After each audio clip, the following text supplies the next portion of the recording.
Great. Thank you. Oops. Thank you very much for the introduction. And I apologize. My Hungarian is very, very bad to non-existent, so I'll have to speak in English. First of all, I want to thank all of you for the invitation, and it's a real honor and pleasure to be here. I've visited Hungary a few times in the past, but this is the first time that I've had the privilege of visiting BME. So I'm very excited about that, and I hope it's the first of many visits to come back to this location as well as the campus in Budapest. So I want to tell you a little bit about Bellaps, about our view for the future, and I just give you a small glimpse of a few projects that we're working on in my organization as well as other parts of Bellaps, just to get you excited and pique your interest. And there's a lot more that we're doing than that I can cover today. So very happy to have follow-up discussions or check our websites or reach out to our team in Nokia Bellaps in Budapest to learn more. But maybe I'm inspired, so I'll also want to tell a little bit about the past, the present, and the future. So just a little bit about Bellaps. We have a 95-plus year history of innovation and invention. Not quite 240 years old, but in 2025 we'll celebrate 100 years of Bellaps. And throughout our history, we've always tried to solve what we consider the fundamental problems for human society and industry. And we've never been driven by incremental research, but really tried to understand what are the fundamental challenges, what are the trends, what are the roadblocks of where the current technology is going, and that's really where disruption is coming from when you understand the limits, when you understand the boundaries, and you're trying to overcome them. So just a few examples of technology that you're probably aware of, you're probably using, but you may not know that they started in Bellaps. The most famous one is obviously the transistor. Was invented in Bellaps, and your phone right now probably has 15 billion transistors in it.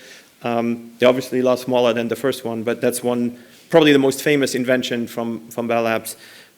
Maybe less known, we launched the first first communication satellite. Obviously everybody knows Sputnik, but the first communication satellite was Telstar, and that was collaboration between AT&T at that time with Bellaps and the US government. Also a lot of research on laser fiber optics. The charge-coupled device may not sound very familiar to you, but it's actually in every one of your cameras in your phones today. The concept of cellular communication, the principle that we should use cells to organize the mobile communication was invented in Bellaps. There's a number of other elements. I also point out Unix, C, C++, so it wasn't just deep hardware technology, but also very much innovation in the software programming space as well. And so all of these were fundamental changes, and they really changed how we communicate, how we live, how we interact between each other, between us and the environment, us and things around us. And when you do that, you actually get quite a few awards. So we have like 9 Nobel Prizes. We have also interesting awards that won like an Oscar, a Grammy, and an Emmy, which you wouldn't necessarily expect from a technology company, but they come because we invented technologies that were used then by the recording industry or from an audio-video processing. Now, we're very proud of these awards, but I should say they're not the goal. None of the researchers in Bellaps have a KPI to get an award or win a Nobel Prize. That's never the goal. But we're proud of it because it shows that we've actually inventing and solving real problems that fundamentally change how we communicate. So they're never the goal, they're always the byproduct. And that sounds a little bit arrogant, but we're not going after these for the sake of it. We're going after solving really fundamental problems that change our everyday lives. So then, that was the past. So where are we going? So I'll skip a little bit over the future. I go past, future, present. So what do we think about the future? When we think 5-10 years ahead, our research is always geared towards 5-10 years ahead. So what do we imagine? Oh, sorry, I have one other slide. That's maybe present. Where are we right now as Bellaps? So Bellaps is really the research arm of Nokia. Has been the research arm for whichever company was the mother company through mergers and acquisitions. Right now we have about 750 people, researchers globally. Nokia has about 90,000 people, of which 30,000 are R&D people, 750 are in Bellaps. About one third is in the US and 2/3 are in Europe. and you can see multiple locations that were in Europe, including in Budapest. Right now, we're actually growing our team globally, so it's a very exciting year for us because we're really investing in new technologies and new areas and really growing the teams quite significantly, including in Budapest. So this is my pitch. Also, if you have students, if you know somebody on network, reach out to our team because we have quite a few open positions in Budapest around wireless networking, software, AI, as well as software engineering and system prototyping. So check out our webpage and reach out to us because we're very excited about the growth in Budapest, which is driven by the access to top talent in key areas that we want to grow, but also some of our business units are located in Budapest and are growing in Budapest, and that's a great opportunity for us as Bellaps to be co-located with a business unit because that facilitates the transfer of research from Bellaps into the business unit by being co-located and co-inventing with our business units. So now I go to the future slide. What do we think about 2030? And what we think is the world of 2030 is really bringing three things together. It's the physical world, the digital world, and the human world. And all three worlds exist, of course, today. As people, we interact in the physical world, obviously, because we live in the physical world. We also interact with the digital world because we're all on digital platforms, social media, and so forth. So we have that interaction with between us people and the digital world. What's less prominent is the interaction between the physical and the digital world. So you'll hear a lot of talk about digital twins and so forth, and that's starting to happen. But what we think will happen even more between now and 2030 is really a very close interaction between a digital copy of our physical world, and by physical world I mean our spaces, our machines, our objects, devices, us, anything in the physical world, creating a digital copy of that world, interacting with the digital world, making sure the digital world represents the physical world, but then also making changes in the digital world and reflecting them in the physical world. So much, much tighter connection, and I would say synchronicity between the physical and the digital world. And that happens faster and faster in real time and at much larger scale, much larger complexity than what we've seen before. Now, you could say, how do people interact with that? We very much believe in autonomous systems and automation, robotics, and so forth. And I'll give you a couple of examples of research we do. But we don't believe in a world where robots take over. So we always think that there is a place for people, and we think of our technologies augment people. And when you think about where robotics and automation can really help us, it's two types of tasks. One task is things that you want to do as a person, you want to do them, but you just cannot. Maybe it's too difficult. You cannot lift something, so you need a robot to lift something. So it's things you want to do but just cannot, where the robot will help you. And then there are things that you cannot do, you don't want to do, but you can. Right? So it's the other way around. You can do the task, but you just don't want to. And those are tasks that may be repetitive, may be boring. But so you physically can do them, intellectually can do them, but it's just not interesting for you. So you want to have robots and machines do those tasks for you. But in every case, you're in control, you're connected to it. So it's very important to also understand the interactions between people and machines. How do we keep agency over what machines do? How do we interact? How do we make the interaction intuitive? Not just when we execute tasks, but I would even say when we program machines and robots. How do we make it very simple for anybody to program a robot? You should not have a PhD in robotics to be able to create a robotic service. So we're thinking very much of the human and people being in that quite connection between machines and us. So we see all of that happening, and we believe that because of the complexity, because of the scale of these tasks and these problems, and the real-time nature of it, you absolutely need high-performing networks, not just communication networks, but also computing networks. 5G is getting us to a certain part, but we also think that we need to continue to invest in 6G, and we've already started research a couple of years ago in 6G. So I know everybody is just getting warmed up on 5G, but there is about a 10-year time frame from 1G to another. So we think 6G will happen in 2030. So now is the time for us to start researching what 6G is while we're continuing to develop 5G. So there's the future of communication and computing that will drive that synchronicity between the physical, digital, and human world. At the same time, it will fundamentally change how we build enterprise industrial systems. And so the question is then also, if you have these network capabilities, how do you realize these new industrial processes and that next I call it human industrial revolution. It's not just an industrial revolution, it's really a human industrial revolution. And why would you do that? Because you want to obviously improve productivity, efficiency, safety, and I would say sustainability. And everything we always do in industrial automation is improve productivity, efficiency, and safety. That's through every industrial revolution, that's been the case. But now we get to a different level of complexity and different level of scale of the industrial processes. Okay. So I haven't used the buzzword, but I kind of have to. A lot of what I described to you, other people refer to as Metaverse. Right? So you hear a lot about Metaverse, but we try and take a somewhat pragmatic view of what does Metaverse mean, really. And when we look at it, we think there's 3 types of Metaverses, and they're quite different. I'll start on the right side, which is the consumer Metaverse, which is very much VR-driven, very much about gaming and what you do in your personal lives. Then there is the enterprise Metaverse, which is really how you change collaboration models, how you change workplace environments when you're in a collaborative business working environment.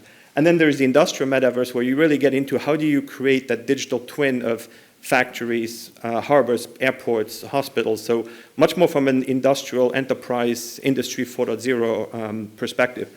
And they're quite different because the scale is different. Some are more AR-driven, some are more VR-driven. So we should not really mix just everything and saying there's one Metaverse and everything is AR or VR. They're very, very different. Also, in some scenarios, you might be mobile. In other scenarios, you might be somewhat stationary. Right? So we think that that's quite important. All these scenarios will drive a lot of network growth and a lot of network traffic. But when you look at the applications, we think there are 2 things that are really important. One is that human augmentation, that human connection to it that I mentioned. The other is the fusion between the physical and digital world. And that really means, how do I create these real-time copies of the physical world in the digital world? How do I make sure that the digital world is representative of the physical world as it changes? And how do I change things in the digital world to influence what I want to see happen in the physical world? So capturing physical world, representing it, influencing it, making intelligent decisions is going to be critical to maintain that coupling between physical and digital world. And you'll hear a lot more about Metaverse, but I would just caution all of you to take a step back from the hype, think about it, and not take all the hype for real. So I talked a little bit about 6G, and it's not because that it's 6G that there are 6 critical dimensions, although you could think that. But just to talk a little bit, of course, there's oops, I'm still getting used to this point. There's new spectrum technologies, new spectrums, new frequency bands that we're looking at. Where I'm not going to use that. So another element of 6G is how do we increase the use of AI in networking? We're starting to use that in 5G, but fundamentally, how can you design, build, deploy, operate networks in a completely different way by having them be native AI versus adding AI after we've designed them? We will use networks as a sensor. So networks will not just be used for communication, but networks will also be used for sensing and capturing information about the physical world. So you can think of RF as another form of radar, for example, to sense location, but also sense activity and people and machines. There will be specialized architectures that are focused on different scenarios, not just the wide area network that you use, but you can also imagine in-car networks or on-body networks, a much more localized network. So we think of the network of the future to be really a network of networks, where you have your large networks that give you the regional coverage, enterprise campus networks, as well as then specialized, very local networks. Security and trust will be very, very important, especially as we're using these networks not just for communication, but also for monitoring, sensing. Security, privacy, trust will be very, very important in these networks. So now I want to talk a little bit about, assume we have this network, assume we have 5G and we have this wonderful 6G capability. What are we going to do with this from an enterprise perspective? And I'm talking mostly about the research that my part of Bellaps is doing, which is about industrial automation, very much in an enterprise industrial context. So if you go back to the 3 metaverses, we're very interested in the industrial metaverse, not so interested in the consumer metaverse, a little bit in the enterprise, but very much thinking the industrial metaverse. When you think about an industrial process or any autonomous system, I would say it has 3 components. And I think they're quite fundamental. One is sensing. You need to first capture data. You need to collect information. Then you need to understand what the data means. So you go from bits to knowledge to information and insights. And then once you have that, you want to make intelligent decisions. And because you want to change the state of your system, so then you need to act based on the intelligent decisions that you made because you want to improve something about your system. And then you go on this feedback loop. So you sense, you understand, you act, and you go and faster and faster you go on this feedback loop. I would actually suggest that you are on this loop right now because you're sensing, you're listening to me, you're reading the slides, so you're sensing. You're trying to make sense of what I'm saying. And you're like, what does he mean by this slide? So you're really doing intelligent understanding. And you may ask a question. That's your acting part because you want the clarification. So I would even say in every physical, digital, or biological process, we're actually going on this loop. And my wife thinks that I'm taking this to an extreme by applying this loop to everything I do in my life. But that's a different question. So my team is really focused on research in these 3 building blocks. We have research on sensing. We have research on sensors as devices. We do a lot of research on AI-based understanding, how to extract information and how to extract meaning out of the data. And we do a lot of work on industrial autonomous systems in robotics and drones, and I give you some examples. And then we also build integrated solutions that bring these different elements together and create really a solution that's applied to particular industrial sector, particular vertical use case, and particular business logics. But fundamentally, we want to do horizontal research in the key technologies that can then be applied to multiple use cases and not just one specific example. So I think I have 3 more slides and I want to give you some examples. One is, what's very key is really that physical world understanding. It's not just taking a picture of the world, but how do I, in real time, create a digital copy of the physical world? And I want to create that autonomously, so it can't be labor intensive. I want to have some sensors that I deployed. Maybe they're mobile sensors, maybe they're fixed sensors, but I want in real time to capture a dynamic space, and I want to capture it with semantic meaning attached to it. So I should, for example, know that that is a wall and that's a door, because I know that if it's a wall, my robot cannot go through the wall, but my robot can open the door. So it's not just enough to capture a picture of it, I want to capture what the object is in the space. And then I want to be able to reason about the space, because that's the input to my autonomous system. So we do quite a bit of work, including by a team here in Budapest, to capture these physical spaces and create digital representations, and then have autonomous systems that actually do this without human intervention. So that's one example. Now, when we go into robotics, I want to describe one project to you about autonomous mobile robot orchestration. Nokia is not a robotics company. We don't want to be a robotics company, but where we believe we can be is coordinating a much complex system of robotic assets. If you think about a factory, and this is a real example of our own factory in Chennai in India, where we have robots for multiple vendors. Each robot vendor has their own fleet manager. So I can control robots from robot vendor A, and I can control robots from robot vendor B. They're 2 separate systems. I have 2 user interfaces that I use to control this. But if you're the factory operator, you want to optimize your factory. You don't want to operate one set of robots. So how do you do that? How do you do that coordination across different assets? Robots from different companies, non-connected assets. We have forklifts in our factory that are not connected at all. We have people walking around. How do you optimize that? How do you make sure that that's a safe operating environment for people? So we built this overlay system from a sensing perspective. It's both sensors, cameras that are on the devices, as well as cameras and sensors in the factory. And we build an overlay orchestrator that manages all the robotic assets in the factory. And we've developed this in a cloud based, because that's where you can bring all the information together, so you have much broader situation awareness than what's locally to each robot. So we've been developing this for the last few years, and we've recently deployed this in our factory in Chennai, and it's been running in the production environment, so not in a corner, but really in the live production environment, which actually is a little bit scary to think about doing that. But it's been very successful, and we start to collect some measurements. And we see about between a 10 and 40% decrease in the time traveled by robots, and we see a decrease about the same magnitude of the amount of time spent by the robots to complete tasks. So now if you think about it, it's a much safer environment, but it also allows you to increase the production of your factory. And if you tell somebody in the factory that you have the potential to increase productivity by 10 to 40%, that's a major step, right? They usually think 10 to 15% is sort of already a big step. And this is all coming from the fact that we bring these multiple information streams together. We have the underlying platform to collect the information and then make optimal decisions at a much larger scale than each one of the components in the factory would do.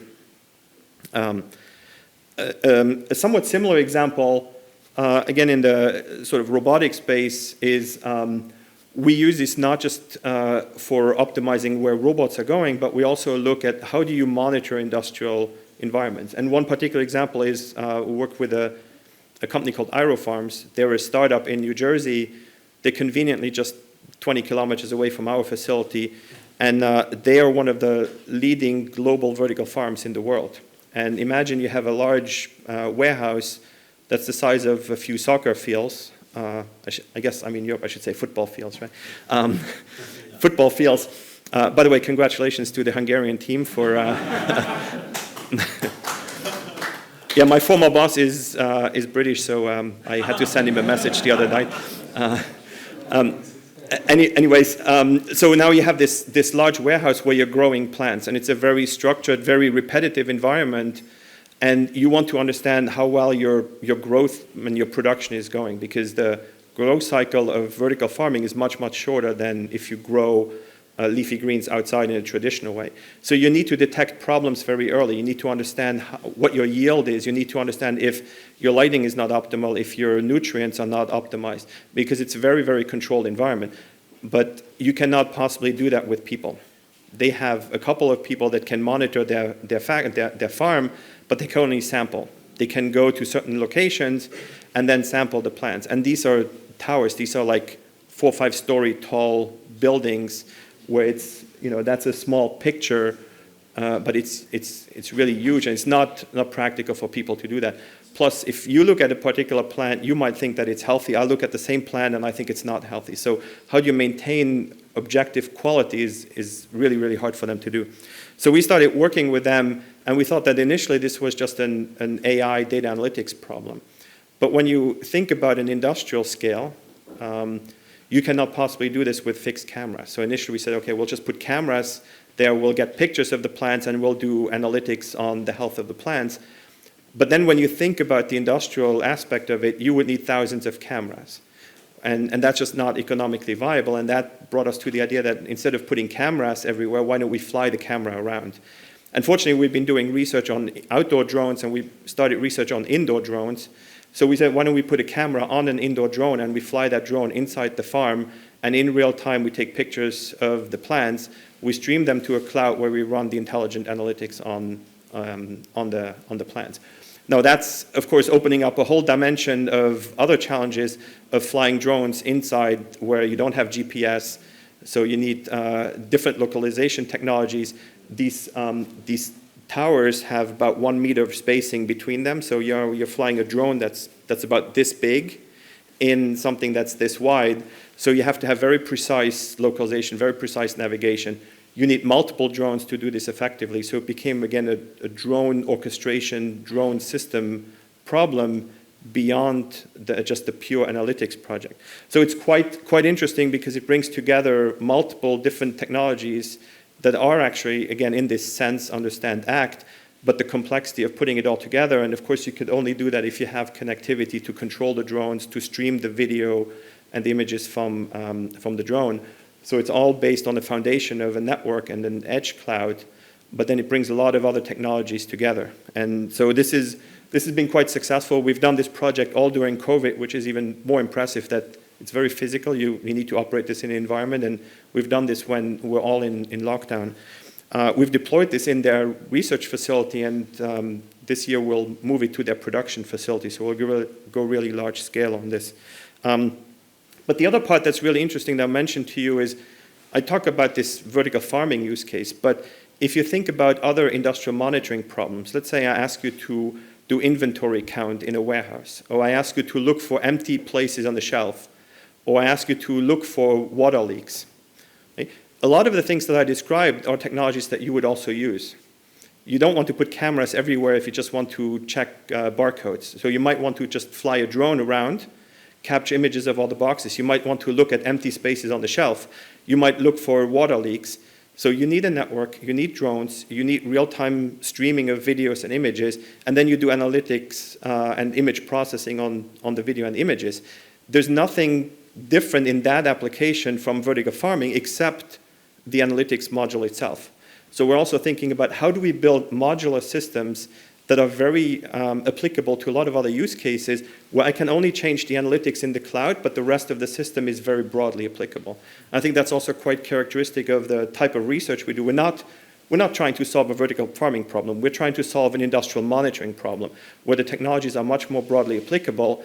And then I actually want to enable you to build that specialized piece. So I have the drone solution, I have the network, I have the data pipelining, but I want you to be able to create that analytics module based on your use case and couple that on the back end to the system that we created. So that's a little bit the mindset of how do we build these technologies, but also how do we enable people in the ecosystem to customize the applications to their particular use case. One of the things that's really important to us is collaboration. I want to share with you, I give you a couple of examples of particular projects that we have with industry partners, but collaboration is so central to our way of doing research. And it's both partnerships with, bilateral partnerships with industry or customers, our traditional customers in the service provider industry or in these new industrial spaces. We also are quite engaged with industry consortia and industry associations. We founded several of them. The 5G AA is 5G Automotive Association that I was actually the Nokia person who founded the 5G association. So we're not afraid to start new associations when we see a need. And then obviously a lot of our collaboration is with academia, and both in the US and in Europe, we're very engaged with a lot of the European projects. And we have a distinguished academic partnership program, and I'm very happy to say that BME is a member of the DAP program, and we've had strong collaborations with BME for the last 20 years. So we're very, very excited about that, very proud of that, and I want to also thank you on this opportunity for the strong collaboration, and we certainly look forward to continuing that collaboration. And then I need to channel my inner Steve Jobs, and I say I have one more, which is probably, I think, the coolest project that I've been involved in my 20 years. You may have seen the headline that Nokia is putting a network on the moon, and I mean really the moon. So we've been awarded a contract by NASA to deploy the first cellular network on the moon. And this is really in the mindset from the space industry where they're looking for private-public partnerships and leveraging technology that's been developed in industry for space applications. And you see that very much with SpaceX. Right? It's not about NASA building the rockets. It's really about NASA contracting industry to develop spacecraft, rockets, and so forth, and leveraging a lot of the investments that have been made. And they're thinking exactly the same way in the communication industry. Instead of building proprietary systems or military-derived systems, they're saying, there's a technology that 7 billion people in the world use. How can we leverage that technology for space communication? And actually, there's no reason why astronauts should have an iPhone or an Android phone in their pocket when they're on Earth, and then they go to the moon. They don't have the capability. So we got excited by that. So the communication technology at heart is exactly the same, but of course, when you launch a system into space, you need to take care of a lot of the environmental size, weight, power are really important considerations. So we built a very integrated, compact network that fits in something the size of a pizza box that will be deployed on this lander. We're obviously not doing the lander. We're not doing the rocket, so we partner with people there, but we built the entire communication system, and it will be deployed on the south pole of the moon in about a year from now. So that's the plan. That's the most far out project I've ever been involved in, and no pun intended on the far out. But with that, I'll stop here. And I don't know if we have time for questions, but I'll be here all day. So if any of you have questions or are interested in following up, I'd be more than happy to do so. Thank you very much. Thank you.